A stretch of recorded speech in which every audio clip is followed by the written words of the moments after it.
Hey everybody, Brian Hunt here with you for another video. In this one, I'm going to be showing you how to download my custom FX9 settings, put them on an SD card, and load them to your own camera. So why would you want to put custom FX9 settings to an SD card?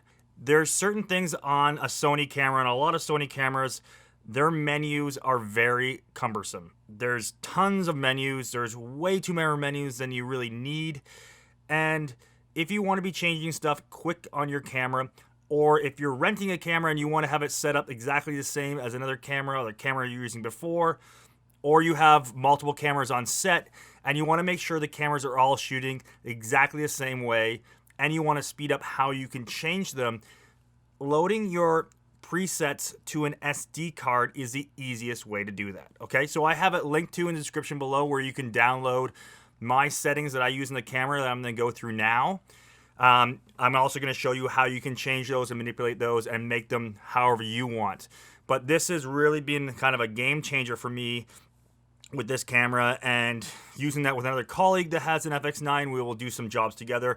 And then I have two other friends and colleagues that also have FX9s that work in the documentary field, and from time to time we are likely working on jobs together, or we're cross-renting each other's cameras. So being able to do this, load this onto a separate SD card and put it into a camera and have it exactly the way you want it to be is really useful. Now, there's also one other big reason that I like doing this and why I have my camera set up this way with my stuff set to an SD card. Okay, so I'm going to use my Atomos recorder here to record what I'm showing you here. So one of those reasons is if you own an FX9, if you rent an FX9, if you've used one, you'll know that when you're shooting in the 4K full frame, when you're using the full sensor, you cannot do slow motion. You can do 30 frames per second if you're shooting 24, but you can't do anything higher than that. You can do some kind of, lower frame rates if you want to do some time lapses, but if you want to go and do slow motion, you need to be in the Super 35 crop. So the same as the FS7, it was a crop sensor. This is a full frame sensor, but as of right now, you cannot shoot slow motion in 4K in the full frame. You have to go into the 35 mil crop. So what typically would happen this way, so if I was shooting, I'm in Cine EI right now, I want to switch over to slow-mo. So what I would typically have to do is I'd hit my menu settings, and I have my menu set up custom settings. So this is the same that if you load down from my SD card from the settings, you will get all these settings when you load that onto your camera. So if I went up to here and I go user, the first thing I put all my things that I like to use very quickly, all the things I like to get to fast, right on the user section of the menu. And so I could go down to base settings. So yeah, I'd have to go to record format. I would have to go down to image scan mode, change that to Super 35, go execute. Likely, okay, and then I'd have to go back out of this. Then I've made this a little bit quicker because I put this all in the same user menu and made them right after each other. Otherwise, you have to go out of this. You have to go into another menu, find the S&Q, go in the S&Q, go, change this to 30 frames because it's taking information from my full frame there. I'm going to put this up to 60 frames, so I'm just going to have to go through this. And okay, going to get this up to 60 frames. And then I can put this on. Now I can record 60 frames with crop. And you see that was kind of, it took sort of a long time. I mean, depending what kind of work you're doing, that might not seem like taking that much time at all. The type of work that I do, a lot of documentary, branded content style work, we need to move really quick. And doing that, it's too many steps. It doesn't make sense for me to switch over. I really hope in the next firmware update that when you hit the S&Q, when you're in full frame mode on this camera, it will jump down for you to the crop sensor and whatever highest frame rate you can do it at. My old FS700, I think, could do that. I believe when I hit S and Q, it was doing stuff like whatever highest frame rate you could do and going down in the sensor. I think the FS5 could do that as well. Correct me if I'm wrong, that if you were shooting 4K, but you could hit S and Q and have it set up for it to shoot 120, 1080 just by hitting the S and Q. I could be wrong, but that would be an amazing feature. So what I like to do to make this much faster and easier is, so if I go into my menu here, I go back, I go to my settings, I go to my user thing. Again, this is all in the file that you could load to your SD card. Very first thing, if I go to all frame, I go load utility from SD card. And if you put this on an SD card, put this in your camera, this will all show up for you, just like this. And I'm going to go to Cine EI, S and Q, meaning slow motion, Cine EI, and I'm going to hit execute. The camera has to turn off, reboot, and then turn back on again. Okay, so it takes, let's see here. It's still going. Nothing yet, nothing yet. I can't record. I can't record. I can't record. And it's back. Okay, so it took that long for it to reboot and set up. Now I'm in slow-mo. It's already set to slow-mo. All my settings exactly the same, and I can just go through, and I find that way easier than having to go through and do these different things in the menu. So the same thing, if I wanted to go back, I would just go into here, and I can just go all frame, load from SD card, and I'm going to go to the first one here, which is Cine EI full frame. Execute. Again, it's going to reboot, go back to it. Likely, I'm not switching back and forth like that all the time. If I'm going to shoot, I'm shooting B-roll and I'm shooting stuff in slow-mo, I'm probably just going to stay within the Super 35mm crop. Just for speed, I'll be able to go slow-mo and not slow-mo. But for other things, if I'm shooting on interviews and things where I want that full frame look, I can simply go through that way. So I'm just going to go through the other settings that I have saved to the file that you can be in the file you can download and put on your SD card. And I'm just going to show you what I have in here, what I've named them, and why I've organized them like this. So if I go again and get into here, into all frame, load, you'll see I'll have, so what we just used, the Cine EI full frame, Cine EI S and Q. I know when I say S and Q, when I've named it that way, that it is not full frame. I didn't put full frame FF on it, so I know it's not full frame. It's going to be cropped in. Then I have S-Log3, not Cine EI, just S-Log3, full frame, S-Log3, S and Q. Then I have S-Cine, which is standing for S-Cinetone, full frame, and S-Cinetone, S and Q. Now, those S-Cinetone and Cine EI are the two main different picture profiles that I would shoot with. For most of my work, I'm shooting in Cine EI, but on some things when we're doing really quick turnarounds, I'm using the S-Cinetone. It looks beautiful straight out of the camera. And then if I go a little bit farther down here, what you'll see is I have made one for 120 frames per second. So Cine EI 2K, because you can do 2K full frame, 120 frames per second. And the same thing with S-Log3, and the same thing with S-Log, or S-Cinetone, sorry.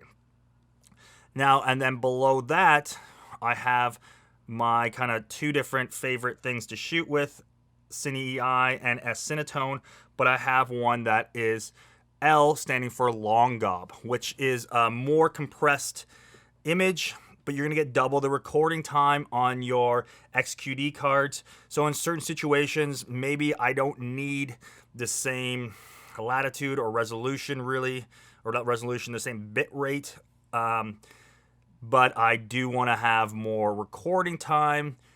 This is where I'd be shooting in the long gob. I don't often do that, but there has been some projects, a full feature documentary that I have linked to in the description below. It's available on Netflix. It was all shot in FS7 in long gob. And I had somebody who talked to me after, and they said that they were amazed. I'm like, how does it look so good when it's shot in long gob? You can still, long gob can still look great.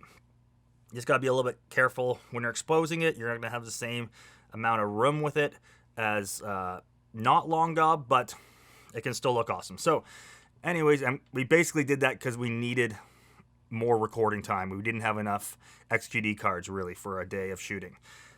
Okay, so this goes through that on the camera. So what also happens though when you load up from one of these settings, so let's go back into to the Cine UI full frame, and I'm going to load this back in. What happens is when you load that in is all the rest of the settings for the camera are also programmed into that. So I have done some things on my camera where I have changed those and done some custom settings, which I'm going to show you now.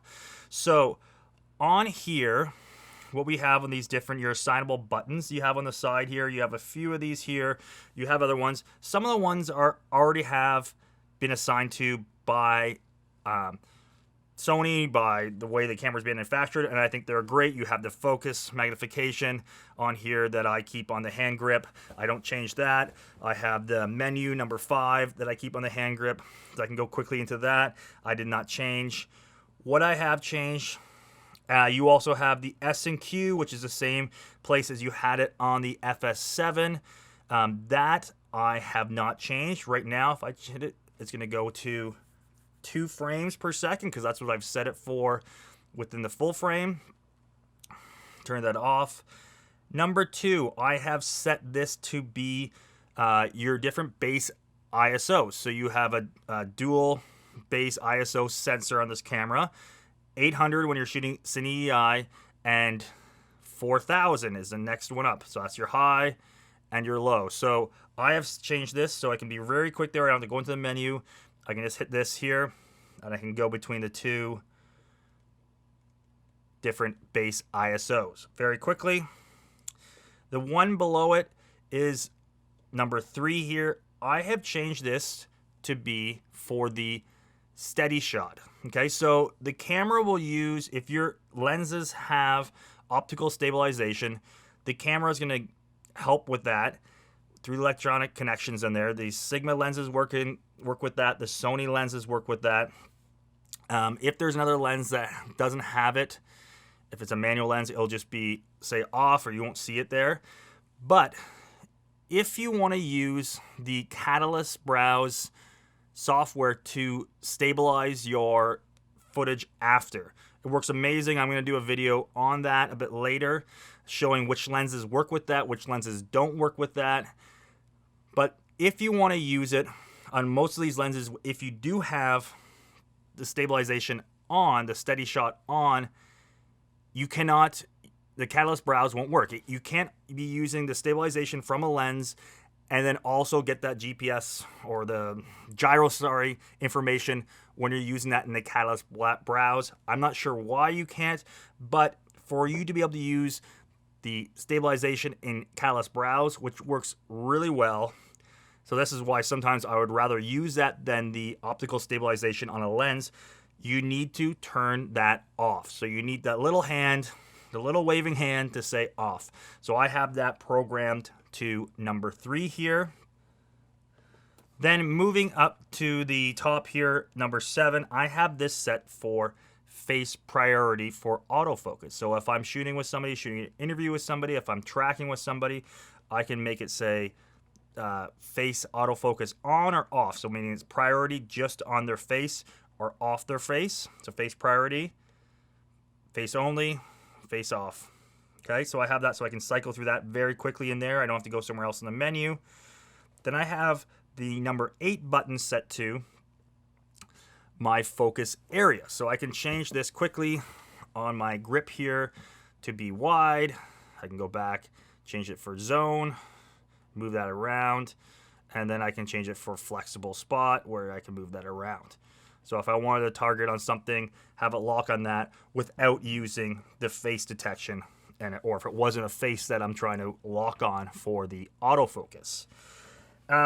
That's basically it on the custom settings on the menu or the base of the camera like this that I've changed. But this is exactly the same on all of those profiles I have saved to the SD card. They're exactly the same. So again, these are not what all the settings are when they come out of the box, when they come. Typically, when you're getting a camera from a rental house, what they'll be doing is resetting it to a factory reset after they get it back, because other people play with it, put their own settings in. So they typically do that. The quickest way to load your settings the way you wanted to do it on it is to have those saved into an SD card, put that into the camera, and away you go. Or if you're renting the camera and you're playing with it and you get all the settings dialed in the way that you like it, the way that you want to use it, have a little small SD card. This is a 4 gig. I think it's like, I don't even know how big these files are. I'll know when I upload them for you guys. They're very small. It's just like a very like tiny file. So this is even more than enough. So, you know, you have an SD card lying around, throw it in the camera, save some of that information to your SD card. Next time you go to rent that camera again or borrow that camera again from somebody, you have all your settings there already that you figured out that you like to use, and you don't have to have all that cumbersome stuff to go through and figure out how it's working. So one little thing that's kind of a pain when you're loading from the SD card and loading your settings that way is your white balance when you're doing a custom white balance, because whatever you've saved to the SD card at that time of saving it, whatever the white balance was then, that's what your white balance is going to be. So if you go in and tweak your white balance and then you decide to load from the slow motion for the Super 35mm crop, and then you're going to notice that whatever your white balance was set to originally is what's going to be the white balance when your camera reloads, because it's basically rebooting and getting all the information from what you saved to before. I've always saved all my settings on here, the preset white balance as 5600K, because a lot of my work I do is outside, and when I light a lot of things when I'm doing interviews, I typically do that at 5600 or around that, because I like to use a lot of light sources from windows and other places to kind of mix in. But I have had a bit of a pain sometimes when you are trying to move quickly and you're doing that with your white balance. So what I've done sometimes, if I was doing a custom white balance, I would just resave that to that setting on the SD card to whatever preset I was filming in. If that was S-Log3 full frame and I started shooting at 4200 Kelvin, I would just resave it to it. So if I went back to that scenario, or if I knew I was going back to that scenario, I had that already saved there. Another way you could do that is you could actually go in here and you could go to your user, go to your all frames. You could just save that as change your ID, saying maybe what your white balance is, or some kind of reference to what your white balance is for a shoot. And then, once you're done that, saving that to one of the other spots on the SD card. This is also a great way you could be setting up things for a shoot. If I was doing a scenario, again, indoors where I'm doing an interview and I have my white balance set one way, and then I know I'm going to be going outside and I want to be shooting maybe a little bit different white balance, but I want to be shooting that at the option of being able to do slow-mo for the B-roll, I might just go and save 2 new settings here, maybe give myself a reference with the ID of kind of a title of the shoot, of what it is, have one that says like full frame, one that says S and Q, have those 2 parameters set there. Maybe if you have 3 different setups, you can have a third thing with different white balance, and then you could be going between those different setups pretty quickly and just loading from your SD card. It's another way to use this to help speed up your work and help you not forget to change some things. A lot of times if you're working as an owner-operator, as a person in a small crew, you don't notice every single thing like this because you're trying to move so quick and you're focusing on what you're trying to capture. Setting stuff up for this for myself makes things easier for me to work and to be focused on what I'm shooting and not really having to hunt through menus. So thanks so much, guys, for watching this video. If you like this one, please give me a thumbs up. Please subscribe to the channel. Please hit that notification button so you can get notified next time I upload a video. The next one is going to be on what lenses, going to be some testing I'm going to be doing on what lenses will work with the stabilization software with Catalyst Browse. What lenses will work, what lenses won't work, and why. I want to know that stuff for myself. It's kind of frustrated myself trying to figure out what lenses are working, what lenses aren't working. So I'm going to do some testing with that. I'm going to film it, share it with you guys. We'll see you on the next one.